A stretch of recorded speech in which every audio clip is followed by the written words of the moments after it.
안녕하십니까. 출발 증시와이드의 최린아입니다. 간밤에 뉴욕 증시 프레시던트 휴장하고 나서 다시 한번 열리게 되었었는데요. 다 신고가를 냈습니다. 이렇게 쉬다가 글로벌 증시가 꺼지면 어떡하나 걱정하셨던 분들 다시 한번 신고가 내고 있다는 소식 전해드리고 싶어요. 다우가 다시 한번 중가상 14,000을 회복했고요. 나스닥도 3,200선을 되찾아갔는데 사실상 중가는 5년 내 최고치입니다. 나스닥도 3,200선을 넘었습니다. 일단 뉴욕 증시 마감 상황부터 짚어드리겠습니다. 자, 뉴욕 증시는 M&A 기대감에 올랐다라고 이제 해석들이 나오고 있는데 다우와 S&P 500은 5년 내 최고치, 나스닥도 좀 전에 말씀드렸습니다. M&A 소식이 들렸던 곳은요, 미국의 사무용품 업체입니다. 오피스 맥스와 오피스 디포 간 합병 협상 논의가 있었다라는 얘기인데요. 얼마 전에 워런 버핏이 하인즈 인수한다 그래가지고 그때도 뉴욕 증시가 올랐었습니다. 그래도 뭔가 경기가 좋아지거나 기업들이 경기를 낙관하기 때문에 M&A를 하는 것이다라는 그런 기본적인 전제가 깔려 있다라고 보여지고요. 미국의 주택 지표도 나왔습니다. 주택에 대한 전반적인 체감 경기를 묻는 지표였는데 46 나왔습니다. 전달보다 조금 내려와서 예상치에는 못 미쳤지만 예상 밴드에서 크게 벗어나는 결과는 아니었습니다. 한편 유럽 증시도 올랐는데요. 독일 쪽 지표가 좋았습니다. 사실상 가장 빨랐던 영국 증시가 다시 한번 역시 신고가를 치고 나가는 모습이고요. 이 밖에 프랑스도 2%가량 오르면서 21선 돌파. 그 중간쯤 상승세를 보였던 독일도 역시 21선을 뚫었습니다. 독일 쪽에 괜찮게 나왔던 지표는요. 경기 기대 심리 지표였는데 3년 내 가장 좋았고 예상치도 훨씬 더 많이 웃돈 결과였다고 하죠. 이제 시카서 발동 시점이 10일도 채 남지 않았습니다. 오바마 대통령이 예상했듯이 다시 한번 발동 시점을 늦추자라고 의회를 다시 한번 압박하고 있습니다. 네, 전반적으로 이제 큰 모멘텀이 없으면서 오늘도 우리 증시 횡보장이 예상이 되고 있는데 야간 선물이 소폭 올라서 강보합 출발 정도의 전망이 나오고 있는 시점입니다. 먼저 출발 증시와이드 1부에서 준비한 소식부터 보시겠습니다.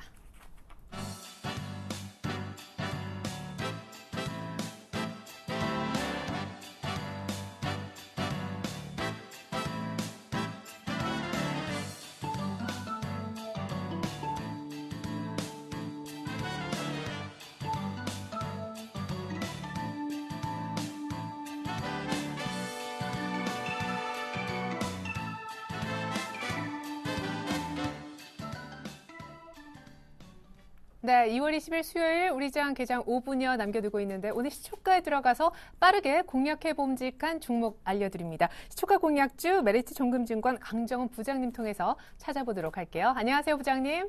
네, 안녕하세요. 네, 전일 마크로젠 시초가에 들어가 보자 하셨는데 한 3% 정도 빠르게 수익 나고 나서 손절가 터치도 아니고 조금은 애매한 상황입니다. 목표가도 아직 도달은 아닌데 중장기용이라고 하셨잖아요. AS 들어볼게요. 네, 단기적으로는 38,500원, 39,000원 제시에 계속 유지하도록 하겠고요. 중장기로 본다면 하락 시에 좀 저가 매수 기회로 좀 제가 말씀드린 바 있습니다. 단기적인 투자자 여러분들은 34,500원 손절가 하회한다면 바로 대응하시고요. 좀 넓게 보신다면 저가 매수 기회 또 조정치를 저가 매수 기회로 좀 삼는 것도 괜찮다는 말씀드리겠고요. 저점 밸류에이션 5만 원대까지는 시장 컨센서스가 형성되고 있다라고 말씀드리도록 하겠습니다. 네. 자, 그리고 오늘 시초가 역시 공략해 볼 만한 종목 알아볼 시간입니다. 오늘 추천주가 CU 메디칼이라고 들었는데 최근에 바이오주 쪽이 좀 꿈틀꿈틀해요. 네, 제가 지난주에 한번 추천했었고 제가 목표가 거의 100원 정도 하회하면서 매도 시그널을 드렸는데 다시 한번 매수포인트가 되는 그런 자리가 돼서 오늘 CU 메디칼을 준비를 했습니다. 이 CU 메디칼은 의료기기 개발 제조업체고요. 의료기기 산업은 예방의학에 대한 관심이 전 세계적으로 확산되면서 향후 5년까지 한 9%의 지속적인 성장을 좀 전망하고 있습니다. 국내 글로벌 경기 침체와 이제 독일 이런 일본 현지 법인 설립 비용으로 인해서 실적은 다소 주춤했습니다만 올해 정부 정책 수혜 모멘텀을 투자 포인트를 주시는데요.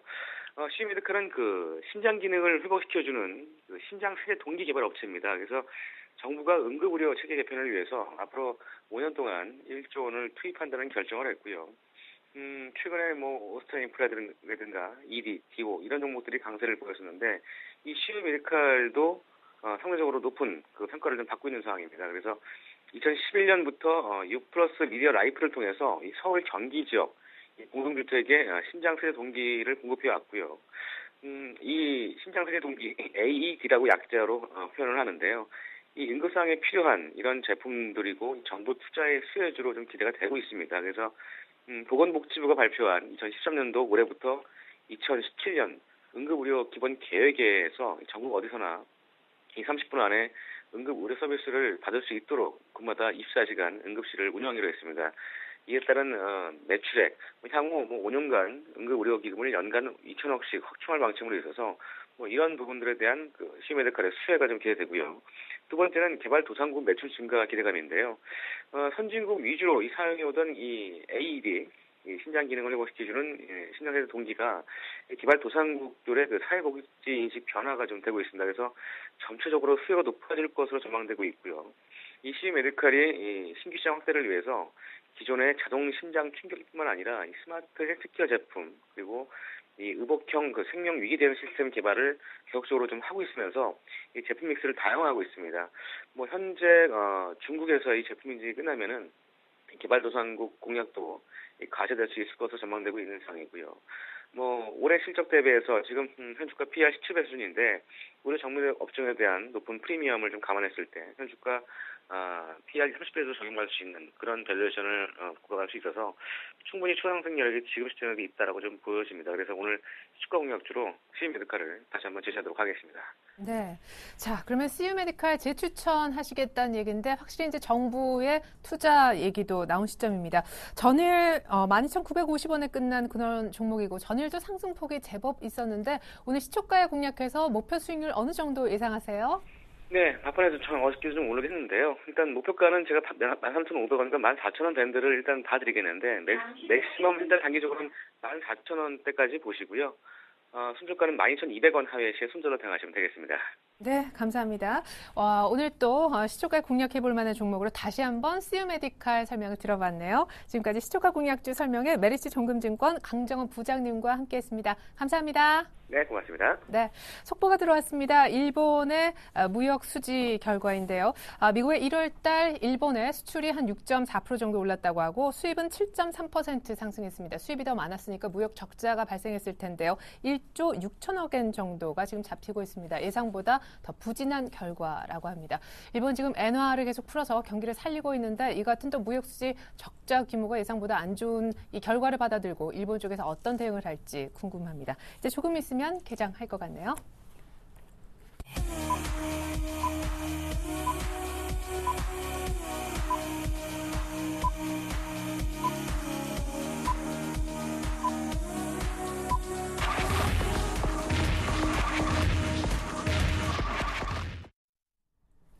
네, 2월 20일 수요일 우리장 개장했습니다.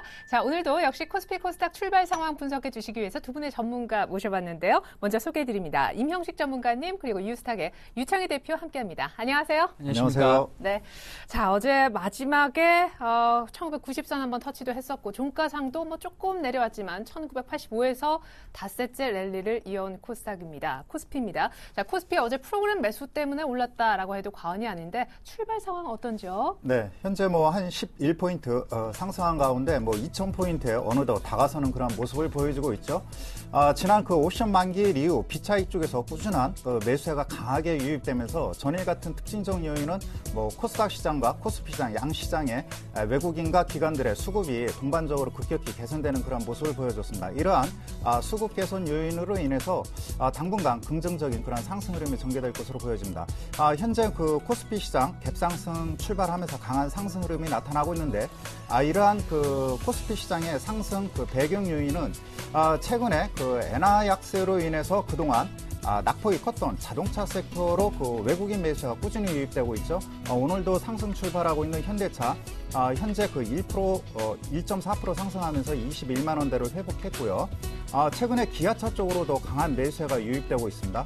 금일도 강보합권에서 출발하고 있는 그런 모습을 보여주었고 눌림목 조정이 컸던 현대모비스 금일 강한 상승 흐름이 전개되면서 30만 원을 보여주고 있는데 역시 수급 개선 요인이 가장 큰 원인이라고 보실 수가 있겠고 무엇보다도 그 2013년도 세계 그 자동차 판매에 대한 그런 그 판매량이 성장률이 둔화될 것이라고 예상을 했는데 금일 소식에 의하면은 미국 시장에서 계속해서 자동차 판매가 호조세를 이어갈 것이라는 그러한 이야기가 나오면서 자동차 섹터 쪽으로 수급이 개선되는 그런 모습을 보여주고 있고요. 전일 같은 경우는 그 경기 민감주인 화학 쪽이 약했었는데 금일은 뭐 LG화학이 견조한 상승 흐름이 그 전개되면서 전반적으로 시가총액 상위 종목군들의 흐름이 최근 장세를 이끌고 있다라고 보실 수 있겠습니다. 네, 오늘 갭상승 나왔습니다. 1996.68, 한 10포인트 정도 뛰어서 출발했는데 2000포인트가 이제 5포인트도 안 남았습니다. 자, 이번엔 코스닥 쪽의 흐름을 짚어보겠습니다. 코스닥도 오늘 뭐 제법 역시 계속 강하네요. 네, 오늘 코스닥 역시 오늘 뭐 한 6일 연속 예. 지금 일단 갭상승이 나오고 있는 것이 아닌가 좀 생각이 들고 있고요. 일단 오늘은 0.4% 상승해서 524.80 거의 525포인트에 근접해 있다는 부분도 체크하셨으면 좋겠고요. 다만 이제 제가 뭐 월요일에도 말씀드렸지만은 일단은 지금부터 약간은 추가 상승에 대해서는 조금 부담감이 적용할 수 있는 위치다라고 볼 수 있다. 왜 그러냐면 일단 520포인트가 단기 저항이 될 수 있는 자리를 좀 돌파한 자리는 양봉으로 돌파한 거는 긍정적이라고 볼 수 있겠지만 어쨌든 최근에 조금 조정 없이 6일 오늘까지 포함한다면 6일 연속 상승세를 보이고 있다는 부분들은 추가 상승에 대해서는 조금 부담감을 느낄 수 있는 위치라고 좀 볼 수 있겠고요. 어쨌든 지금 최근에 코스닥 시장이 강하게 올라온 것은 외국인의 수급이라고 볼 수 있겠습니다. 외국인 연속해서 뭐 한 200억 단위 이상으로 계속 매수세가 들어오고 있기 때문에 이러한 매수세가 오늘도 유입이 되거나 혹은 또 어저께 같은 경우도 연기금이라든지 투신, 뭐 보험 쪽에서도 좀 강하게 매수세가 들어왔기 때문에 이러한 것이 오늘 유지가 된다라면은 코스닥 시장 역시 뭐 추가적으로 상승도 열려 있다고 볼 수 있겠지만은 뭐 추가적으로 막 급등세를 띠기에는 좀 부담이 될 수 있다. 오히려 코스피 시장으로 약간의 수급 전환이 좀 이루어질 수 있다는 부분들 체크하시면서 대응하셨으면 좋겠고요. 특히 이제 뭐 전체적으로 최근에 관심 종목과 시총 상위 종목을 좀 보신다라면은 전체적으로 보신다면 상위 종목은 아주 강한 편은 아니에요. 예를 들어서 셀트리온이라든지 CJ 홈쇼핑, 뭐 GX 홈쇼핑, 포스코 ICT 보신다면 전체적으로 한 강보합 정도 0.5에서 1% 전후로 이제 상승세를 보이고 있는데 코스닥 시장이 강한 것은 최근에 테마주들, 예를 들어서 뭐 김종원 관련된 테마라든지 혹은 뭐 예를 들어서 그러니까 정책 테마 혹은 어떤 뭐 IT 부품, 그러니까 스마트폰 관련된 테마주들 이런 종목군들이 올라오다 보니까 주가가 올라오고 있기 때문에 대형주가 쉬어가고 있고 코스닥 내에서도 중소형주가 올라오고 있다는 부분들은 서서히 조금 상승 탄력도가 좀 둔화될 수 있다는 부분들을 체크하셔야 되지 않을까라는 생각을 좀 하고 있습니다. 네, 감사합니다. 오늘 엿새째 오르고 있지만 코스닥이 이 정도에서 코스피 쪽으로 매기세가 또 급격히 바뀌어서 들어갈 수도 있으니까 잘 한번 생각해보자. 지금 시점에서 코스닥에 들어가는 종목들 매수에 대해서요. 자, 어느 정도 지금 양시장 출발 상황 전해드렸습니다. 최근에 또 역시 관심 있는 옆나라 일본 니케이의 출발 상황도 잠깐 짚어드리면요. 어제 약간 빠지면서 마감을 했었는데 오늘 니케이가 1%가량 상승 출발을 하네요. 11,400선 다시 한번 되찾아가고 있습니다. 우리보다 한 2배 정도는 강하다라는 느낌 주고 있습니다. 자, 이번엔 외환시장 동향을 살펴보고자 합니다. 전일 일본 재무상이자 경제부총리였던 이 외채 매입이 없다라고 아소다로 총재가 이제 얘기를 했었죠. 그래서 오늘 또 외환시장에 분명 영향을 줄 것 같습니다. 출발 상황 한번 짚어보죠. KB 외환선물의 정경팔 팀장님 연결하겠습니다. 안녕하세요. 네, 안녕하세요. 네, 오늘 원달러가 1,080원 다시 깨고 아래쪽이네요. 네, 그렇습니다. 오늘 서울 외환시장은 어제 종가 대비 2원 20전이 하락한 1,079원에 개장했고요. 1,078원 60전까지 하락한 후에 이 시간 현재는 1,079원 20전에 거래가 되고 있습니다. 오늘 환율이 하락 출발하는 것은 엔화의 반등과 또 독일 경제 지표 호재에 따른 위험 선호도의 증가가 영향을 미쳤습니다. 최근 엔화와 원화와의 동저가 현상이 깊어지고 있는 가운데 지난 월요일 오후장부터 반등을 시작한 엔화는 오늘 새벽까지도 반등세를 이어갔고요. 달러엔은 93.27엔까지 하락했습니다. G20 회담에서 일본에 대한 압박이 없었음에도 불구하고 달러엔이 하락 조정을 보이고 있는 것은 일본의 통화 정책에 대해서 일본 내부의 입장 차이가 드러나고 있기 때문인데요. 아베 총리는 통화 완화 정책의 일환으로서 외채 매입을 고려하고 있습니다만 다로 재무상은 이와 반대 입장을 표명함에 따라서 달러엔의 상승세가 주춤하고 있습니다. 독일 경제 지표가 호조를 보인 점은 유럽 증시의 상승과 유로화의 강세로 이어졌고요. 여기에 뉴욕 증시까지 M&A 호재로 상승한 점은 호주 달러 등 상품 통화의 강세로 이어지면서 원화 역시 강세 압력을 받았습니다. 달러 원이 최근 거래 범위의 하단에 와 있습니다만 이 수준에서 쉽게 저점을 갱신해 가기는 쉽지 않아 보입니다. N1 환율이 100엔당 1,150원 하향 돌파를 앞두고 있다는 점이 서울 외환시장 참가자들의 당국 개입에 대한 경계 심리를 자극하고 있고요. 이 때문에 편하게 달러를 매도하기가 어려워 보입니다. 지난 밤에는 독일 경제 지표의 호조로 유로화가 반등했습니다만 이번 주말에 치러지는 이탈리아 총선 이후에는 유로화가 다시 하락하면서 위험 자산과 위험 통화들의 약세에 영향을 줄 여지가 있다고 하겠습니다. 현재 이탈리아 총선 후보 모두가 전 정권인 몬티 정부의 긴축 정책에 대해서 반대하고 있기 때문에 이탈리아발 재정 위기가 다시 발발할 가능성이 존재하고 있고요. 이것은 위험 통화들이 강세를 지속하는 데는 걸림돌이 될 수 있겠습니다. 위험 통화들이 강세를 지속하는 데 추가적인 걸림돌은 미국 정부의 자동 예산 삭감 조치인 이른바 시퀘스터가 오는 3월 1일에 발동할 가능성이 있다는 것인데요. 현 시점까지도 미국의 민주당과 공화당이 실질적인 논의를 진행하지 않고 있기 때문에 이에 대한 우려가 시장에 좀 더 크게 반영될 경우에 증시의 조정과 위험 통화의 조정이 수반될 수 있겠습니다.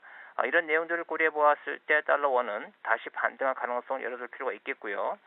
큰 그림상 1,070원 중반대에서 1,090원 사이 범위에서 움직일 것으로 보고 있습니다. 오늘은 1,070원대 후반과 1,080원 초반 사이의 흐름을 예상하고 있습니다. 레인지 전망은 주간 전망을 주셨던 레인지와 크게 변함이 없군요. 오늘 외환시장 분석과 전망까지 해주셨던 분 KB 외환선물의 정경팔 팀장님이셨습니다. 잘 들었습니다. 네, 감사합니다.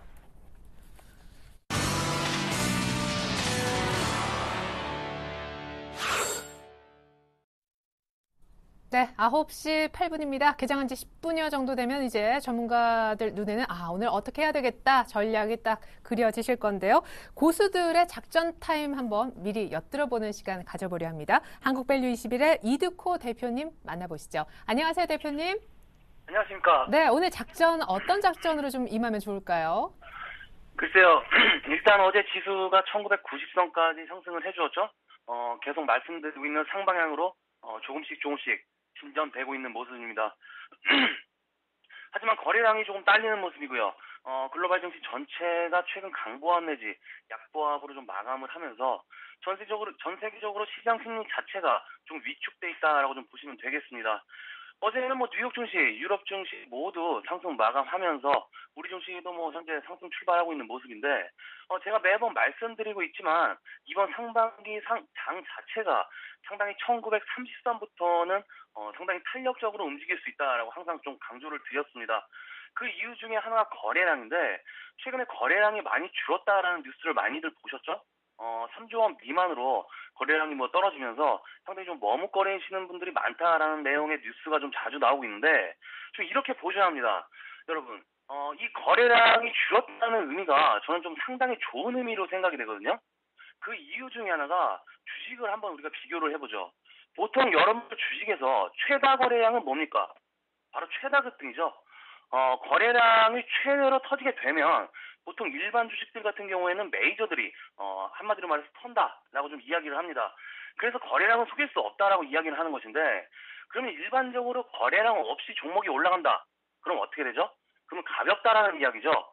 거래 대금이 없다라고 나쁘게 말할 게 아니라 시장이 이제 서서히 2,000포인트에 있는 개인들의 물량이 대부분 나왔고 그만큼 이평선들이 우하향하면서 시장 상황은 급등의 전초전이다라고 좀 말씀드릴 수 있는 것입니다. 그래서 제가 거의 2달 동안 계속 강조드리면서 보여드렸던 주봉, 월봉, 연차트까지 이 레파토리가 정확하게 좀 맞아떨어지는 시나리오이기 때문에 그동안 여러분들께서 주식시장에서 좀 힘드셨다면 이제는 좀 체력 싸움에서만 지지 않는다면 충분히 한마디로 말해서 너나 나나 다 수익 낼 수 있는 그런 유동성 장세가 곧 올 것이다 라고 좀 말씀을 드렸던 것입니다. 그래서 2,000포인트로 올수록 개인들의 매도세가 점점 강해질 것이다 라고 좀 말씀드렸던 것이고요. 그만큼 개인들의 물량이 빠져나가고 거래 대금이 없이 시장이 좀 가벼워져서 거래량 없이 상승하면서 이제 서서히 우상향으로 방향을 튼 우리 증시가 2,000포인트 이상이 되면 또 뭡니까? 개인들의 물량이 또 들어오면서 거래대금이 활발해질 것이다. 그리고 또 뭡니까? 시장에서는 2,300 간다, 얼마 간다 하겠죠. 하지만 이번 장에서는 지난 시간에도 말씀드렸지만 이번 상승은 심상치 않다.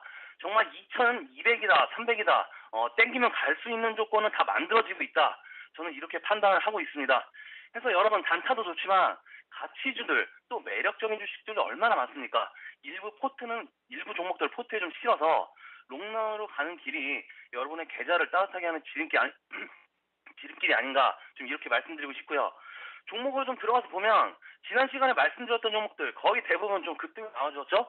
박근혜 관련주들, 뭐 보령매장수, 하츠, 신우, 뭐 이런 종목들 제가 지난주 수요일부터 말씀드리고 월요일까지 여러분들께 수익 좀 챙기라고 좀 말씀드렸고요. 그리고 중요한 게 놀자주들 중에서는 게임주들, YD 온라인이 어제 금요일에 추천드렸던 주식인데 어제 상한가가 들어갔죠. 오늘도 뭐 상당히 강한 모습인데 3일 만에 뭐 당 20% 게임 나왔으니까 이 정도 뭐 상당히 좋은 수익이죠. 매수하신 분들 축하드리고요. 이제는 서서히 수익 챙기는 관점에서 좀 보시기 바라겠습니다. 뭐 YD 온라인 이외에도 컴투스, JC, 조이맥스 뭐 이런 종목들 아무거나 골라 잡았어도 5% 이상 수익은 무난하게 나왔다. 그래서 이 게임주들은 서서히 수익을 챙기는 관점에서 보시면 좀 무난하지 않을까 좀 이렇게 정리를 해드리도록 하겠고요. 엔터주들도 놀자주들에 좀 끼워서 추천을 드렸는데 뭐 YD 엔터, SM 이런 종목들 아직 상승폭은 좀 남아 있는 모습이니까요. 2%에서 3% 추가 상승하면 이 종목들도 수익 챙기는 관점에서 좀 보도록 하시고요. 그리고 LG이노텍을 지난 시간에 좀 강하게 추천드리면서 중기적으로 좀 보자라고 말씀을 드렸는데 뭐 다 수익입니다. 이 종목도 3%권의 수익이죠. LED 업황 개선으로 좀 추천드리면서 서울 반도체까지 좀 말씀을 드렸는데 어제 서울 반도체가 코스닥 지수 상승을 견인했다고 볼 수 있을 만큼 6%대 급등이 나와주면서 이 LG이노텍도 뭐 동반 상승한 모습이고요. 일단 목표가 83,000원 되었는데 이 종목은 언론에서 너무 까댑니다. 이게 무슨 말이냐면 너무 악재만 부각시켜서 시장에 소외하게끔 만들어버립니다. 하지만 주가는 어떻습니까? 미래 가치를 반영하기 때문에 항상 선반영이죠. 이런 악성 찌라시 뉴스들도 우리가 가슴에 품고 좋은 수익으로 좀 연결을 시켰는데 일단 이 종목은 LED 업황으로 추천드렸던 거 잊지 마시고요. 어제 LED 관련 호재 뉴스가 좀 나왔죠. LED 관련 뉴스를 말씀드리고 나서 저도 좀 사실 좀 놀랐습니다. 일단 이런 호재성 뉴스들이 좀 나오면서 서서히 상승하고 있는 시점이니까요. 중기적으로 우리가 10% 정도는 무난하게 좀 수익 날 수 있습니다. 조금 길게 보고 여유있게 투자를 하자. 좀 이렇게 생각하시면 되겠습니다. 그리고 마지막으로 오늘 관심주인데 오늘은 웅진에너지, LG이노텍, JC, 멜파스, 네오이즈 게임즈, 그리고 하나 이 정도까지 오늘 체크하면서 수익 내시면 되겠습니다. 오늘 작전 타임은 여기까지입니다. 고맙습니다. 네, 이두코 대표님 감사합니다. 잘 들었습니다. 한국밸류 21에 이두코 대표님의 작전 타임까지 함께 하셨습니다.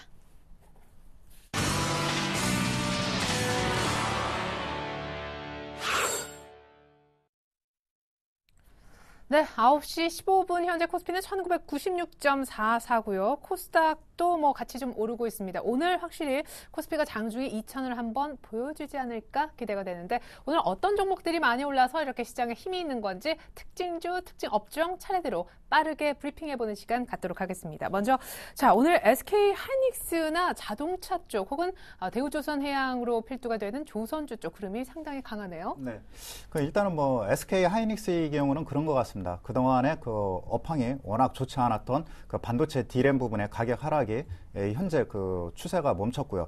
중요한 것은 그 삼성 그 전자 갤럭시 4 그 3월 14일 날 공개한다는 소식을 앞두고 전일하고 금일 IT 섹터가 강한 상승 흐름이 전개되고 있는데 이러한 그 모바일 D램 쪽에 그러한 그 수요 급증 이러한 요인들이 긍정적으로 작용하고 있는 것 같습니다. 그렇기 때문에 SK 하이닉스의 경우 그 차트를 보면은 단기간에 그 가파른 그러한 상승 흐름이 전개되고 있기 때문에 현 시점에서 그 SK 하이닉스 따라잡기는 좀 그 부담스러운 그런 상황이라고 보실 수가 있겠고 중요한 것은 그 SK 하이닉스의 그 흐름을 보면은 적어도 뭐 1분기까지는 IT sektor의 그 업황은 탄탄하다라고 보실 수가 있겠습니다.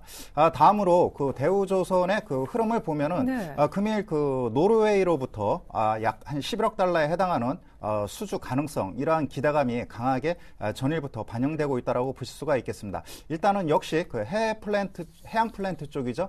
여기에 따른 그러한 기대감이 반영되고 있다라고 보실 수가 있겠고, 다만 그 전일하고 금일 강한 상승 흐름이 전개되고 있는 그 현대차, 기아차, 특히 금일은 뭐 현대차가 강한 상승 흐름이 전개되고 있는데, 현대차의 경우에는 그 중국 상공장에 대한 그런 기대감이 현재 반영되고 있다라고 보실 수가 있겠고, 금일 그 기아차의 경우에는 현대차 대비 다소 뭐 상승 탄력이 미미한 그런 모습을 보여주고 있는데, 이러한 요인은 유럽 시장에 강점을 갖고 있는 그 기아차가 전일 그 1월달 판매 동향이 나타났는데, 전반적으로 현대차도 그렇고 기아차도 그렇고 판매량이 다소 감소하는 그런 모습을 보여줬습니다. 현대기아차의 유럽 시장 점유율이 한 6.2%대는 유지하고 있지만 판매량이 감소했다는 것이 좀 그 상승 탄력 둔화 요인이라고 보실 수가 있겠습니다. 예. 자, 이렇게 해서 저희가 조선 그리고 자동차 그리고 IT 가운데 오늘 또 특별히 상승세를 보여주고 있는 SK 하이닉스까지 짚어보았습니다. 자, 이번에는 특징 종목을 좀 살펴볼 텐데요. 정용진 신세계 부회장이 등기 이사에서 결국 내려온다라는 소식 때문에 오늘 관련 주가도 부진합니다. 이 밖에도 급락하는 종목들 역시 좀 많이 눈에 띄는 편인데, 먼저 신세계 관련된 주가 먼저 살펴주시죠. 네, 뭐 신세계 뭐 이마트는 뭐 주가에 큰 움직임이 없다라고 보시면 될 것 같아요. 그냥 네. 약보합 정도니까 이미 뭐 그런 부분들하고는 큰 문제가 없이 주가 흐름이 연출되고 있다는 부분들, 그러니까 뭐 그 경영진 리스크는 우리나라에 큰 영향이 없다는 부분도 체크하셨으면 좋겠고요. 네. 일단 오늘 강하게 올라온 특징적으로 보신다면 오르성 LST 같은 경우가 이제 한국 실리콘 기업을 좀 회생시킨다는 얘기가 나오면서 이제 오늘 좀 상한가를 기록하고 있고요. 네. 또 성지건설도 이제 어제 이어가지고 실적이 흑자 전환됐다는 얘기가 나오면서 오늘도 상한가, 어저께 상한가, 오늘도 이틀에서 상한가를 좀 기록하고 있었다는 부분들. 홈캐스트 같은 경우는 이제 태국 국영방송하고 이제 3억 달러 관련된 셋톱박스 계약이 체결 중이라는 얘기가 나오면서 어저께 상한가, 오늘도 10%대 상승을 보이고 있고요. 네. 특징주는 엠텍비전 이제 회생 절차를 한다는 얘기가 나오면서 이틀 점하가 나오고 오늘 다시 점 상승이 나왔다는 부분들. 약간 이런 종목군들 좀 조심하셨으면 좋겠다는 걸 좀 말씀드리고 싶고요. 네. 오늘 좀 하락하는 이슈가 있는 종목군들도 있습니다. 뭐 CNK 인터 같은 경우는 이제 그 다이아몬드 사기, 그 매장량 사기가 주가 조작이 이루어졌다는 얘기가 나오면서 이제 뭐 오늘도 하한가를 기록하고 있고요. 그리고 이제 써니전자 같은 경우는 이제 안랩 출신 대표가 사임을 하고 단독 대표 체제를 전환됐다는 얘기가 나오면서 어저께 오늘 이틀 연속 점 하한가로 지금 나오는 모습을 보이고 있고요. 중해신약 같은 경우는 200억대 이상 280억 정도 손해배상 청구를 당했다는 얘기가 나오면서 일단 아침에 좀 거의 하한가 출발했다가 지금 낙폭을 좀 줄이고 있지만 어쨌든 한 11%대 급락세가 나오고 있다는 부분들. 그리고 이제 마이스코 같은 경우도 이제 보신다면 실적이 이제 4년 연속 적자 전환되면서 관리 종목에 지정될 수 있다는 얘기가 나오면서 이제 어저께 하한가, 오늘 같은 경우도 11%대 하락을 보이고 있고요. 기타 이제 뭐 알다시피 뭐 김종원 관련된 종목군들은 역시 오늘도 강하게 상승세를 보이면서 뭐 키스톤 글로벌이라든지 대신정보통신 같은 경우 상한가를 그리고 있다는 부분들 체크하셨으면 좋겠고요. 이제 오늘 또 이제 특징형 업종으로는 이제 금융주, 은행주들이 좀 강한 모습을 띄고 있다. 그러니까 뭐 전체적으로 어저께 좀 강한 모습을 띄었고 오늘은 강보합 정도에서 보이고 있는데 대형 은행, 그러니까 신한지주라든지 뭐 우리금융지주 같은 은행들은 조금 1%에서 20% 가까이 상승세를 보이면서 지수를 좀 이끌려고 하는 모습을 띄는 것이 아닌가 생각 좀 들고 있습니다. 네. 자, 그러면은 전일 그리고 그 전일 사실 이번 주 들어서 크게 좀 화제가 되고 있는 정책 관련된 수혜주, 뭐 인맥 관련주 쪽부터 먼저 살펴보겠습니다. 아까 김종훈 테마 얘기를 하셨는데 김종훈 테마 그리고 어제는 해저터널주 또 같이 오른 바 있고요. 무엇보다 써니전자가 어제 하한가 맞았는데 오늘 또 하한가일까요? 이명식 전문가님? 네, 그 써니전자의 경우 그런 것 같습니다. 일단은 뭐 그런 테마보다도 펀더멘탈 측면에서 접근해 볼 필요가 있겠는데요. 일단 뭐 대주주 지분이 바뀜으로 인해서 금일도 연속 이틀 갭 하한가에 진입하는 그런 모습을 보여주고 있는데 현재 아직까지는 작년 4분기 실적을 발표하고 있는 그런 과정에 놓여 있습니다. 그렇기 때문에 1분기 경우에는 금년도 관리 종목 지정에서 뭐 탈피하느냐 아니면 실적 호전으로 인해서 업황바닥에서 탈피하느냐 여기에 관점을 두고 접근해야지 무턱대고 테마주에 따라갔다가는 경영권 변동 사항으로 인해서 낭패를 볼 상황이 크게 현재 주시장에 다시 한번 반복되고 있는 그런 모습을 보여주고 있기 때문에 이왕이면은 펀더멘탈 측면에서 접근해 볼 필요가 있겠고요.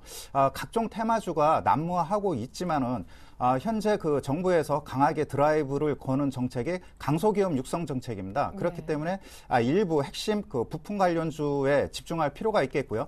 전일 같은 경우 뭐 유진 로봇 같은 경우는 강소기업 선정 소식 가능성 이로 인해서 최근에 상승 흐름이 전개되고 있고 특히 QSI 같은 경우는 삼성전자 내부에서 강소기업에 그 선정된 그런 그 회사인 만큼 종목별로 일단은 뭐 차별화가 전개될 것으로 보여집니다. 그렇기 때문에 써니전자의 경우 웬만하면은 그 뭐라 그럴까 손절하고 빠져나오는 것이 필요하다라고 여겨집니다.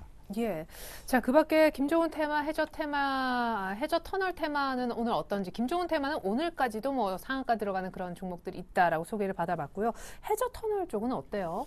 해저 터널 그런 것 같습니다. 해저 터널의 경우는 일본과의 그런 그 뭐라 그럴까 시너지 효과가 발휘돼야 되는데 그쪽보다도 그 최근 들어서 그 철도를 그 지하하는 그런 프로젝트가 국회에서 통과가 됐고 예산이 집행될 것으로 보여집니다. 그렇기 때문에 제가 보기에는 해저 터널 관련주보다는 이쪽 그 철도 관련주 쪽으로 일단 집중할 필요가 있겠고요. 그런 측면에서 그 일단은 해저 터널과 관련해 있어서는 그 실드십이라고 해가지고 이쪽 그 지하 터널을 파는 그런 기술을 갖고 있는 뭐 울트라 건설이라든가 이쪽에 그 집중할 필요가 있겠고 일단은 뭐 기대감으로 인해서 상승하는 거기 때문에 개인적 견해로는 일단은 정책 테마 관련주의 경우 트레이딩 관점에서 접근해 볼 필요가 있다라고 여겨지고 장기적 측면에서는 일단은 관망하시기 바라겠습니다. 네, 감사합니다. 자, 이어서 전일장 수급 특징주 한번 살펴보고자 합니다. 자, 전일까지 사실상 코스닥이 상당한 관심을 보였기 때문에 코스닥에서 수급 특징주를 좀 골라봤는데요. 화면 먼저 보시겠습니다. 자, 이것이 2월 15일부터 2월 18일까지 기관이 3일 연속 들어오면서 샀던 종목인데요. 뭐 외국인은 2월 달 들어서 거의 하루나 이틀 빼고 다 들어왔기 때문에 그 부분은 여러 차례 짚었기 때문에 일단 제외를 시켰습니다. 최근에 바짝 샀던 기관의 리스트입니다. 서울반도체, 네페스, 하이비전 시스템, 파라다이스, 옵트론텍, 그리고 메디톡스 이런 순으로 한 6개 정도 추려봤는데요. 이렇게 이제 백설 표시한 그런 종목들이 외국인들도 상위 한 5개, 6개 종목 산 종목 리스트와 중복되는 부분을 저희가 표시를 해두었습니다. 자, 무엇보다 기관의 한 3일 연속 순매수 가운데 1위를 차지한 서울반도체는 어제 화제를 부렸던 종목이잖아요. 네. 예, 뭐 어떤 특징이 있나요? 서울반도체가 이제 특별히 확정된 건 없습니다만 이제 애플이 이제 부품 공급처를 이제 다변화하겠다는 얘기가 나오면서 이제 서울반도체가 좀 수혜를 입을 수 있지 않겠느냐. 그러니까 애플에 납품할 수 있다는 기대감이 작용하면서 어저께 6%의 급등세를 보였는데 뭐 이 부분은 뭐 애플이 결정하는 부분이지 뭐 우리나라가 결정하는 것은 아니고 서울반도체가 뭐 납품하고 싶다고 해서 납품하는 것은 아니기 그렇죠. 때문에 네. 단순히 기대감으로 좀 올라왔던 부분들이 있다. 근데 제가 보기엔 그렇습니다. 뭐 꼭 애플뿐이 아니더라도 LED 산업 관련해서는 뭐 계속 말씀드렸지만 뭐 내년 내후년까지 계속 연 100% 가까운 시장 그 캐파가 커지는 기대감이 작용하고 있기 때문에 뭐 서울반도체라든지 이런 LED 조명이라든지 LED 관련된 기업군들에 대한 기대감은 앞으로 계속 작용할 수 있다는 부분도 체크하신다라면은 뭐 어저께 좀 급등을 해서 좀 가격적인 부담감은 있지만서도 뭐 추가적인 상승도 충분히 가능하다. 특히 이제 턴어라운드가 되고 있다는 부분들 좀 체크하셨으면 좋겠습니다. 그래서 서울반도체는 뭐 애플 기대감보다는 오히려 시장에 대한 기대감 그런 것이 작용하다 보니까 기관들이 매수를 많이 했다는 부분들이 체크가 되고 있고요. 다만 이제 어저께 좀 많이 올라다 보니까 오늘 좀 쉬어가는 모습을 좀 띄고 있다는 부분들 체크하셨으면 좋겠고요. 네페스 역시 이제 기관이 가장 최근에 좀 많이 매수를 하면서 주가를 좀 많이 올렸습니다. 근데 기관이 좀 매수하는 종목군들이 보신다면 외국인이 먼저 매수를 해주고 기관이 좀 뒤늦게 주가를 좀 끌어올리는 모습이 있기 때문에 좀 기관 매수가 들어온 종목군들 중에서 좀 고점을 많이 돌파한 종목군들은 좀 조심해야 되지 않을까. 네페스나 뭐 서울반도체처럼 좀 많이 올라온 종목군들은 좀 쉬어갈 수 있다는 부분들을 체크하셨으면 좋겠고요. 특히 네페스는 지금 17,600원대에서 지금 계속 단기적으로 매물대가 작용하고 있다는 부분들 체크하면서 대응하셨으면 좋겠고요. 그리고 이제 하이비전 시스템이라든지 파라다이스 모두 전체적으로 보신다라면은 좀 기간의 매수가 들어오고 있지만은 파라다이스 같은 경우는 다시금 이제 좀 고점에 대한 부담감이 작용할 수 있는 위치이기도 하고 아니면은 이번에는 기간의 매수로 인해서 고점을 돌파시킬 수 있는 특히 이제 기관하고 외국인이 같이 쌍끌이 매수가 들어오고 있기 때문에 그러한 부분이 주가에 어떻게 영향을 미치는지 좀 체크를 하면서 대응하셨으면 좋겠고요. 또 이제 옵트론텍 같은 이제 뭐 스마트폰 관련된 기대감이 작용하는 종목군들도 역시 기간의 매수가 들어오고 있지만은 역시 아까 마찬가지로 마찬가지로 약간은 가격적으로는 좀 부담감이 작용할 수 있다는 부분들 체크하면서 대응하셨으면 좋겠습니다. 네. 자, 그러면 여기에 대한 임명식 전문가님 생각은 어떤지. 사실 외국인이 뭐 이렇게 쭉 끌어올렸다가 마지막에 들어오는 그런 기관의 매수, 여기 이제 같이 따라 들어가다가 소위 물릴 수 있으니까 좀 잘 조심할 필요도 있다. 네패스 설명하면서 그런 얘기도 하셨는데, 전 사실 궁금한 거는 서울 반도체 같은 종목을 이제 뭐 여러 가지 좋아서 분위기가 샀다라고 하지만, 만약에 여기서 코스피가 가게 되면은 코스닥 대장주인 서울 반도체는 어떻게 될까? 코스닥은 못 가는데 서울 반도체만 갈 수 있을까? 뭐 여러 가지 생각이 또 들거든요. 네, 일단은 뭐 그 펀더멘탈 개선 요인 측에서 한번 살펴봐야 될 것으로 보여지고요. 네. 전에 뭐 사상 최대 뭐 거래량은 아닌데, 최근 뭐 한 그 2년 만에 대량 거래가 분출이 됐습니다. 이 차트 위주로 보시면은 정고점 돌파, 악성 매물을 소화하는 데 있어서는 그 에너지 분출이 필요한데, 전일 그 외국계 창구에서 강한 매수세가 유입이 됐습니다. 그렇기 때문에 단기 박스권을 돌파하는 그런 측면에 있어서 그 막연한 그 펀더멘탈 개선 기대감보다는 실현 가능성 있는 그런 재료에 의해서 상승했기 때문에 일단은 그 의미 있는 그런 상승 흐름이 지속될 것으로 보여집니다. 중요한 것은 단기적으로 거래량이 그 분출이 됐기 때문에 개인적으로는 한 28,000원, 3만 원대에서 옆으로 횡보하는 구간 국면이 전개될 것으로 보여집니다. 그러나 현재 아직까지 그 애플에 대한 그러한 그 공급 기대감, 이 소식이 확정된 것은 아니지만 가능성 염두에 두고 있고요.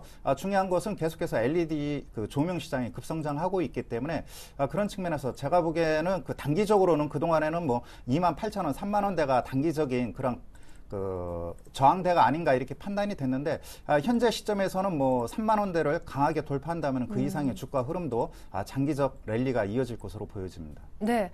자, 그러면은 우리 임형식 전문가님의 오늘장 한마디를 먼저 좀 확인하도록 하겠습니다. 사실 지금 2,000포인트 거의 코앞이고 쌍끌이 매수까지 들어오고 있습니다. 코스닥이 가나 이랬는데 코스피가 또 막 움직인단 말이에요. 오늘 보니까 지금 카프로도 올라오고요. 현대대철도 다시 움직이고요. 어제부터 조선주도 심상치 않았고요. 역시 이제 2,000을 또 보내는 데는 민감주를 살 수밖에 없는 그런 구조이네요. 일단은 그 52주 신고가 종목을 보면요. 네. 그 IT 섹터가 강한 상승 흐름이 전개되고 있습니다. 그렇기 때문에 개인적 견해로는 일단은 갤럭시 4와 관련된 그 파트론이라든가 그 다음에 일부 그 휴대폰 관련주죠. 케이스 관련주, 뭐 인타스라든가 계속해서 어제 오늘 52주 신고가를 내고 있기 때문에 IT 부품 섹터에 그 집중할 필요가 있겠고요. 그런 측면에서 일단 우선 순위는 IT 섹터에 집중하실 필요가 있겠습니다. 전일 거래대금이 코스닥 시장 2조 원대를 돌파를 했기 때문에 자금이 코스닥 시장으로 쏠리고 있습니다. 일단은 1분기 삼성전자, LG전자에 대한 신제품 휴대폰 기대감이 반영되고 있고 강소기업 육성 이러한 것들이 아우러져서 현재 시장에 반영되고 있다고 보실 수 있겠습니다. 네, 그러면은 경기 민감주 특별히 코스피를 좀 아직은 하시는 원인은 어디에? 그 수급 때문에 그런 거고요. 일단은 그 경기 민감주의 경우에도 계속해서 순환적으로 섹터가 이어지고 있습니다. 금일 같은 경우는 뭐 대우조선, 그 다음에 LG화학 쪽으로 매기가 이동되고 네. 있거든요. 경기 민감주 계속해서 저점 매수의 전략 장기적 측면에서 유효하다라고 보실 수 있겠습니다. 네, 하지만 우선순위는 일단 갤럭시 S4 관련된 IT 부품주에 집중을 좀 했으면 좋겠다. 여기는 휴대폰 케이스 관련된 종목까지 최근에 신고가 내는 종목들이 해당된다라는 오늘장 한마디 들어봤습니다. 자, 그렇다면 유스탁의 우리 유창희 대표님은요. 사실상 이번 주에 저와 네. 쭉 함께 하셨는데. 네. 일단은 뭐 제가 뭐 주 초반까지는 그러니까 어제 그저께까지는 좀 확인을 하면서 대응하자라고 네, 뭐 돌아가자, 네, 현금 들고 있자. 말씀드렸었는데 왜 그러냐면 일단 코스닥 시장에 대해서는 약간 고점 중국이 좀 발생하고 있기 때문에 코스피 시장으로 전환되는 부분을 좀 체크하자고 말씀드렸던 부분입니다. 근데 네. 제가 보기엔 서서 이제 코스피 시장이 이제 2,000포인트 향해서 더 가고 있고 또 관련된 종목군에 좀 준비를 하고 있는 것이 좀 보이고 있지 않나 생각을 좀 하고 있습니다. 예. 그래서 뭐 은행주나 증권주를 좀 관심 있게 보셨으면 좋겠는데 저도 이제 IT 부품주는 관심 있게 보고 항상 좋다라고 보고는 있습니다. 다만 이제 최근에 너무 많이 올랐던 부분들 또 이제 다음 주가 되면 일단은 기대가 되는 이슈가 좀 해소가 되는 부분이 있기 때문에 차익 매물이 쏟아질 수 있다는 걸 체크한다라면은 오히려 시장이 이제 2,000포인트 돌파에 대한 기대감, 그러니까 이번에 저항이 아니라 돌파에 대한 기대감이 좀 작용하고 있다. 왜 그러냐면은 해외 증시하고 커플링이 되어가고 있고 미국 증시나 유럽 증시가 계속 강하게 고가를 경신하고 있기 때문에 네. 그런 부분 안다면 이제 은행주라든지 뭐 증권주를 관심 있게 보셨으면 좋겠는데 알게 모르게 신한주라든지 하나금융주가 계속 직전 고점 고점대까지 올라오고 있고 돌파를 하려고 하는 모습을 좀 그려가고 있다는 부분들. 특히 증권주들 같은 경우도 먼저 종합주가 지수보다 먼저 고점대를 돌파하려고 하고 있거나 먼저 올라오고 있다는 부분도 보신다면 삼성증권이나 대우증권, 뭐 우리투자증권 같은 경우는 좀 관심 있게 보면서 대응하셨으면 좋겠고, 은행주는 아까 말씀드린 대로 신한지주, 하나금융지주, 우리금융을 같이 관심 있게 묶어서 보신다라면은 좀 좋은 결과를 얻을 수 있지 않을까 생각을 좀 하고 있습니다. 네. 자, 그러면은 코스피가 오히려 2000의 어떤 저항을 느끼기보다 2000포인트를 글로벌 증시 분위기처럼 돌파할 가능성이 높으니 증권주, 은행주에 좀 관심 갖자라는 얘기셨는데, 그러면은 지금 이런 분위기로 코스피가 한 어느 정도까지 갈 수 있다고? 그럼 만약에 이제 코스피 시장이 전체적으로 만약에 고점을 돌파를 하게 된다, 이번에 고점을 돌파하게 된다면 제가 보기엔 일단 직전 고점 때 2040포인트는 갈 수 있다고 보고 있고요. 그 네. 이상 간다라면은 뭐 좀 기대를 하고 있지만 뭐 2100포인트까지도 뭐 단기 랠리도 나올 수 있다라는 생각을 좀 열어놓고 긍정적으로 좀 바라봐야 되지 않을까 생각을 좀 하고 있습니다. 네. 여기서 또 이렇게 두 분과 인사드리려니까 너무 아쉬워서요. 임형식 전문가님은 코스피 어디까지 상승 여력 있다고 보시는지 그냥 간단하게 지수대 정도만 좀. 뭐 2000포인트 돌파하면 좋겠고요. 일단은 2000포인트에 대해서 진통 과정이 전개된다 하더라도 네. 경기 민감주 아직 올라가려면 멀었습니다. 현재 화학 섹터라든가 철강, 특히 철강의 경우 1분기 가격 인상을 눈앞에 두고 있습니다. 그렇기 때문에 뭐 단기적으로 한 3% 내지 5% 이상 수익 내는 데는 무리 없기 때문에 경기 민감주 집중할 필요가 있다고 여겨집니다. 네, 이렇게 해서 출발 상황 그리고 오늘장 한마디 필요한 전략까지 주신 두 분은요. 우리 유스탁의 유창희 대표님, 임형식 전문가님이셨습니다. 감사합니다.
네, 안녕하세요. 증권사 모닝전략 김혜영입니다. 오늘도 각 증권사에서 내놓은 리포트 현황 자세하게 살펴보겠습니다. 먼저 삼성증권입니다. 오늘 화각충전의 종목으로 파워로직스 꼽아주셨고요. 신한금융투자에서는 S&P 500, 1500포인트 과거는 없다. 교보증권에서는 단기 관심 종목으로 휴맥스와 솔브레인 추천해주셨습니다. 이어서 토러스투자증권에서는 엔화약세에 대한 장단기 대응 방안에 대해서 내놓으셨고요. 동부증권에서는 증시에 서서히 햇살이 비춘다라는 내용의 리포트 주셨습니다. 이어서 자세한 내용 살펴보겠습니다. 먼저 삼성증권입니다. 오늘 화각 충전할 종목으로 파워로직스 추천해 주셨는데요. 스마트 디바이스 부품 제조업체인 파워로직스는 최근 외국인과 기관의 동반 매수세가 유입되면서 견조한 주가 상승세가 지속되고 있습니다. CM 부문의 삼성전자 1차 벤더 승인으로 최근 공급 물량 증가 및 마진 개선 기대감과 PCM 부문은 고객사 내 점유율 증가와 스마트폰용 물량의 확대 그리고 2차 전지 용량 증가에 따른 납품 단가 상승으로 실적 모멘텀이 부각되고 있는데요. 이 같은 긍정적인 수급 흐름이 지속될 것으로 전망했습니다. 이어서 신한금융투자입니다. S&P 500 지수가 지난 1월 말 1,500포인트를 또다시 돌파했습니다. 역사적으로는 세 번째 돌파인데요. 과거 두 차례 S&P 500 지수가 1,500을 넘으면 급락장이 뒤따랐지만 밸류에이션 등 주요 지표를 살펴보면 과거 두 차례 대비 이번에는 급락장의 부담은 줄어든 것으로 판단되고 있습니다. 또한 중장기적으로는 서베이 지표 및 실물 지표 개선으로 S&P 500의 추가 상승 가능성도 시사되고 있습니다. 다음은 교보증권입니다. 교보증권에서는 단기 관심 종목으로 휴맥스와 솔브레인 추천해 주셨습니다. 먼저 휴맥스는 남미 시장에서 2012년 대비 큰 폭의 성장이 예상되고 있고 유럽 시장 역시 전년 대비 33.3% 증가한 4,205억 원의 매출이 예상되고 있는데요. 또한 미국 1위 케이블 사업자인 캠캐스터 향 납품 가능성이 기대되고 있습니다. 휴맥스는 2013년 영업이익이 500억 원으로 영업실적 전망까지 공시되고 있습니다. 이어서 두 번째 종목인 솔브레인 살펴보겠습니다. 2분기부터 갤럭시 S4 출시에 따라 실적 개선이 가시화될 것으로 보이고 있는데요. 최근 원화 강세와 엔화 약세는 원재료 수입 비중의 높은 동사에 긍정적인 영향을 미칠 것으로 판단되고 있습니다. 솔브레인의 2013년 매출액은 6,719억 원, 영업이익은 1,126억 원, 순이익은 853억 원으로 전망되고 있습니다. 이어서 토로스 투자증권입니다. 일본의 통화 완화 정책이 지속되고 있어 엔저 현상이 단기적으로 끝날 이슈는 아니라고 보고 있는데요. 다만 엔화의 순쇼 포지션 감소와 일본의 수입 물가 상승이 엔화 절하 속도를 둔화시킬 것으로 보고 있기 때문에 엔달러 환율이 100엔에 도달할 때까지는 상승 기울기가 다소 완만해질 것으로 나타나고 있습니다. 따라서 단기적으로는 그간 엔화 약세의 영향으로 하락폭이 컸던 경기 민감주 등에 관심을 가질 필요가 있고 중장기적으로는 경기 방어적 성격을 지닌 내수주에 주목할 필요가 있다는 리포트 내용 살펴주셨습니다. 네, 이어서 오늘은 동부증권 도곡금융센터의 이의연 대리님 연결해서 자세한 리포트 현황 살펴보겠습니다. 안녕하세요. 네, 안녕하세요. 네, 리포트 내용 자세하게 살펴주시죠. 네, 최근 증시가 견조한 모습을 보이고 있는데요. 무엇보다 수급적인 부분에서 서서히 나아지고 있는 모습입니다.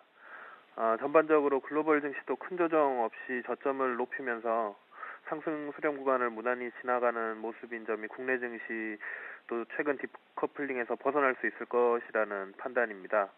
수급적으로도 비차익 중심으로 최근 외국인 매수세가 들어오고 있고요.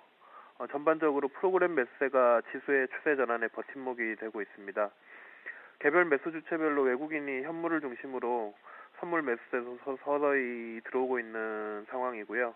시장 베이시스도 2월 초 대비 호전되었습니다. 연기금을 중심으로 투신권 등 여타 기관들도 현선물 매수세를 조금씩 늘려가고 있는 상황이고요. 최근 중요해진 환율 부분을 보면 G20 재무장관 회의 후에 일본에 대한 직접적인 압박은 없었지만 이 부분은 이미 예상된 부분이기도 했고 표면적으로라도 환율 정책 사용 억제가 합의된 만큼 엔달러 환율은 95엔을 기술적 포인트로 엔화가 속도 조절을 할 수 있을 것으로 보이고요. 원달러 환율 같은 경우에는 1080선 전후에서 최근 단기적 안정세를 찾고 있습니다. 물론 이번 달 일본 은행 총재가 정해지는 전후 환율이 다시 한번 요동칠 수도 있고요. 코스피 지수를 기술적으로 봐도 13일 한 1.5% 이상 상승을 나타내면서 긴 양봉을 만들면서 61선을 돌파했는데요. 이후 일반적으로 기간 조정이 이어지고 있는 상황입니다. 급격한 시장 분위기 반전이 없다면 금주는 그간 디커플링 되었던 글로벌 증시와의 갭에 대한 매우기 형태의 소폭 상승세를 보일 것 같고요. 2000선 소폭 상회할 수 있을 것으로 보입니다. 상승 하단 상단은 한 1940에서 2040 정도로 개인적으로 판단하고 있고요.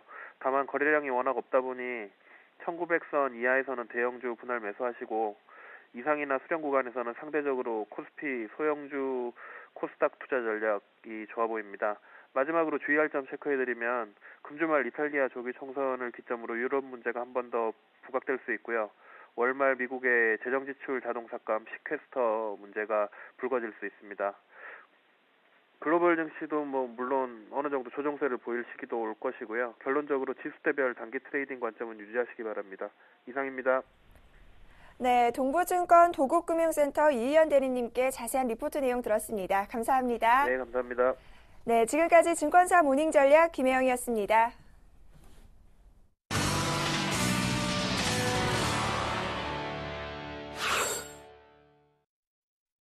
네, 현재 코스피는 1998.64, 2000이 보이는 날입니다. 글로벌 이슈, 특별히 우리나라 해외 뉴스는요, 국내 시장에 뭐 그렇게 영향을 줄까 그냥 지나치기 쉽죠. 하지만 저희가 여러분들께 그 숨겨진 의미를 찾아드리고자 합니다. 이른바 글로벌 이슈 속 숨겨진 키, IM투자증권의 김동섭 이사님 만나보겠습니다. 안녕하세요, 이사님. 네, 안녕하세요. 네, 이제 임기가 다 돼가는 벤 버냉키 연준 의장에 대한 그 후임으로 대학 은사인 스탠리 피셔가 지금 거론되고 있다고 하는데 양적 완화가 조금 더 강화될 여지는 얼마나 되는지요?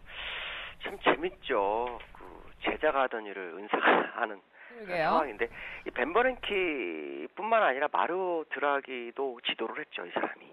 그러니까 그 세계 2대 중앙은행인 ECB하고 FRB를 다 그 수장들을 가리킨 사람이라고 보시면 되는데요. 이 사람이 그 벤 버냉키 의장이 옛날에 그 대공황이 발생했을 때 어떻게 시장을 대응할 것인가에 대한 논문을 쓸 때 엄청난 도움을 줬다고 합니다. 그 논문에 의하면 3가지 절차를 거쳐서 벗어나야 된다, 공황을 벗어나야 된다 했는데 그게 양적 완화죠. 그래서 금리 인하를 하고 돈을 풀어주고 하는 상황을 연출돼서 이제 시장을 살렸기 때문에 만약 스탠리 피셔라는 사람이 벤 버냉키 후임으로 FRB 의장이 된다면 양적 완화는 지속 가능성이 상당히 높죠. 문제는 뭐냐면 추가적 돈을 풀 것이냐 아니면 기존에 고여있는 돈을 풀어줄 것이냐의 싸움이 될 것 같습니다.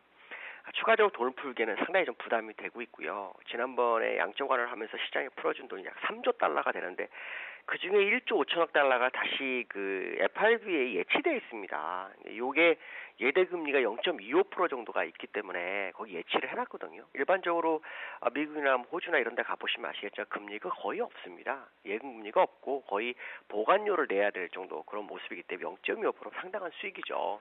근데 만약에 혹시 이 벤 버냉키 후임인 스탠리 피셔라는 사람이 그 고인 돈을 풀어주는 역할을 만약에 한다면 과거에 FRB에서 양적 완화하면서도 그 고인 돈을 풀어줘야 된다고 했었는데 그렇게 되려면 이제 예대금리 0.25%를 마이너스로 유도하는 모습이 나올 수 있죠. 그렇게 되면 시장에는 폭발적으로 자금이 유입이 될 수 있는 그런 상황일 것이다 라고 생각하시면 될 것 같고 양적 완화를 주창하는 사람 중에 한 명이기 때문에 아마도 벤 버냉키 의장과 거의 비슷한 유형의 어떤 정책을 펼 것으로 보입니다. 근데 이 사람은 2009년도부터 2012년도까지 이스라엘 경제를 14.7%나 성장시켰던 성장론자이기 때문에요.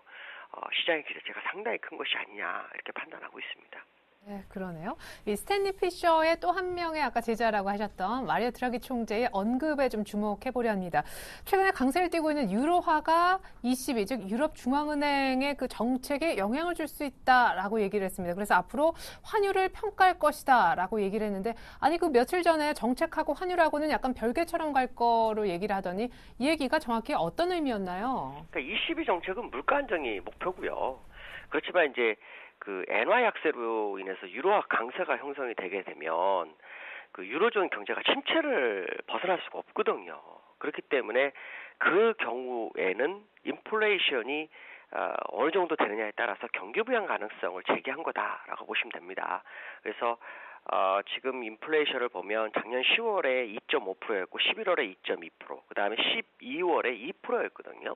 2%라면은 경기 부양책을 해도 큰 무리가 없는 정도가 되기 때문에 지난번에 그 ECB 부총재가 그 유로화 강세 때문에 유로존 관계자들을 만나서 언급했던 게 있었습니다. 콘스탄치오라는 부총재인데요. 그 사람이 얘기했던 게 뭐였냐면 지금 그 ECB 금리가 0.75 정도 있거든요. 그래서 FRB하고 맞출 경우에 0.5 정도를 내릴 수 있는 부분이 있고 또 아까 그 스탠리 피셔 얘기했던 것처럼 지금 그 ECB가 지난번에 3년 만기 1%짜리 LTRO를 1조 유로 정도를 풀어줬었거든요. 그 돈 중에 대부분 또 절반 이상이 다시 ECB로 재이체가 돼 있습니다. 그러니까 거기서도 지금 예금 금리를 마이너스로 해서 유로존에 있는 고여 있는 돈을 시장에 실물 자산에 투입하거나 아니면 외부로 유출시켜서 유로화 강세를 약세로 유도할 수 있다라는 거고 일맥상통하는 내용이죠.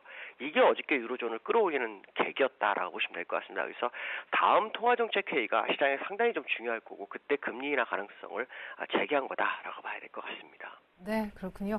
자, 마지막으로 짧게 한 뉴스 정도만 더 살펴보고 무엇보다 오늘장 대비책을 위한 한 말씀 조언이 참 오늘도 듣고 싶은데 미국의 실업률이 지금 6.5%까지 언제 떨어지나 떨어지면 양적 완화가 끝날까 뭐 이런 게 관심사인데 실업률이 다시 8%를 넘어갈 수 있다는 가능성이 제기됐다면서 이건 또 무슨 정반대되는 예상인가요? 대부분의 이코노미스트들은 지금 7% 밑으로 떨어질 거다 얘기를 하고 있는데 롬바르드 스트리트 연구소라는 곳에서는 이게 하반기 때는 결국 4, 4분기 때는 8%대가 갈 것이다. 또 미국 의회 예상국 CBO도 역시 올 회계년도 9월 30일 정도에는 결국 8%를 계속 유지할 것이다라는 얘기를 하고 있거든요. 그게 뭐냐면 작년에 재정절벽 이슈를 타협하는 과정 속에서 급여소득세가 2%가 있습니다. 그거를 감면 혜택이 종료가 돼 버렸습니다. 그래서 이게 이제 소비에 타격을 줄 것이고 그래서 이제 소비가 줄어들 확률이 상당히 높다라는 거죠. 그렇게 되면 미 소매업계의 판매 시장이 좀 낮아질 수 있는 그런 상황이 연출될 수 있다라는 거고요. 또 하나는 뭐냐면 3월에 있는 시퀘스터 이거를 이제 만약에 합의를 하게 되면 오바마 대통령이 제시한 것 중에 의료개혁에서도 합의 가능성을 제시를 했었거든요. 그 얘기는 무슨 말이냐면 복지 프로그램에서 삭감이 예상될 수 있기 때문에 소비 시장이 더 악화될 거라는 거죠. 그렇게 되면은 결국 경제 성장률이 낮아지고 그로 인해서 경제 성장이 낮아진다는 것은 추가로 설비 투자라든가 고용이 창출이 약할 수 있다는 거죠. 그렇게 되면 8% 갈 수 있다라고 하는데 제가 볼 때 이건 좀 잘못된 것 같고요. 아마 7% 초반대까지는 아마 내려올 확률이 굉장히 높다고 봅니다. 아마도 그 시점에서는 결국 출구 전략을 뭘로 할 거냐라는 얘기가 시장의 화두가 될 확률이 굉장히 높기 때문에요. 근데 이러한 뉴스가 이제 나오게 되면 시장의 방향성을 잃어버릴 수 있기 때문에 이런 뉴스를 통해서 정확하게 시장을 인지하고 가는 게 좋지 않겠나라고 생각이 듭니다. 네, 이제 막 코스피가 장중에 2,000선을 돌파했습니다. 얼마 만인지 모르겠는데 시간은 없지만 알토란 같은 오늘장 전략 조언 한 말씀 짧게 부탁드릴게요. 시장의 키포인트는 미국과의 디커플링이 커플링으로 얼마나 빠른 속도로 다가붙을 것이냐에 대한 싸움입니다. 그러니까 사실 2,000포인트 넘어가는 거가 의미 부여할 필요 없죠. 왜냐하면 실질적으로 우리나라 지수는 지금 2,120을 넘어가 있어야 정상이거든요. 오늘 새벽에 끝난 미국도 장중한 때 14,044까지 가면서 신고점을 갱신을 했었거든요. 물론 2007년도에 14,198포인트에 비해서는 아직도 1% 정도가 남아있는 상황이지만 그래도 어쨌든 신고점을 갱신하면서 시장의 방향성을 제시했기 때문에 국내장도 그걸 따라갈 수 있는 부분이 있습니다. 그러니까 이 부분이 상당히 중요한데 이거를 하기 위해서는 시장에서 수급 여건이 굉장히 좋아야 되거든요. 그 수급 여건에 좋아질 수 있는 것은 일단 선물 매도를 한 외국인들이 쇼커버링을 오늘 해주는지를 봐야 됩니다. 아직도 누적 매도가 상당히 있습니다. 수정으로 보면은 이제 18,000개나 남았거든요. 금액으로는 거의 2조 정도가 되죠. 이게 만약에 환매가 들어오게 된다면 금방 시장을 상승할 수 있는 부분이 있고요. 또 하나는 제가 이제 시나리오 중에 하나가 지난번에 조지 소로스가 일본 엔화에서 수익을 상당히 많이 냈다는 얘기가 있었거든요. 그러고 난 다음에 조지 소로스가 더 수익을 내기 위해서 일본에 있을까라는 생각을 만약에 해본다면 국내 시장이 지금 저평가가 상당히 많이 된 상태라면 그 헤지펀드가 핑퐁 게임을 하듯이 우리나라에 들어와서 수익을 내줄 수도 있지 않을까라는 생각을 해봅니다. 그러한 예로 지금 우리나라의 신용등급 대비로 국내의 어떤 퍼가 8.3배밖에 안 되거든요. 대만에 비하거나 인도 이런 거에 비하면 지금 너무 낮아진 상태이기 때문에 신규로 외국인이 현물 매수를 얼마나 강하게 해주는지를 꼭 확인하시기 바라겠습니다. 그게 만약에 된다면 시장은 일본처럼 단기적으로 일본은 횡보, 우리나라는 일본과의 격차를 줄여나가는 그런 상황이 연출될 수도 있다라고 보시면 될 것 같습니다. 네, 디커플링의 진정한 해소는 외국인들의 선물 다시 한번 신규 매수 내지는 재매수 여부이다라고 해주셨습니다. IM투자증권의 김동섭 이사님 오늘장 조언까지 들어봤습니다. 감사합니다. 네, 감사합니다. 네, 코스피 2,000 돌파한 2월 20일 수요일 보내고 있는데요. 전 잠시 후 2부로 다시 올게요. 고맙습니다.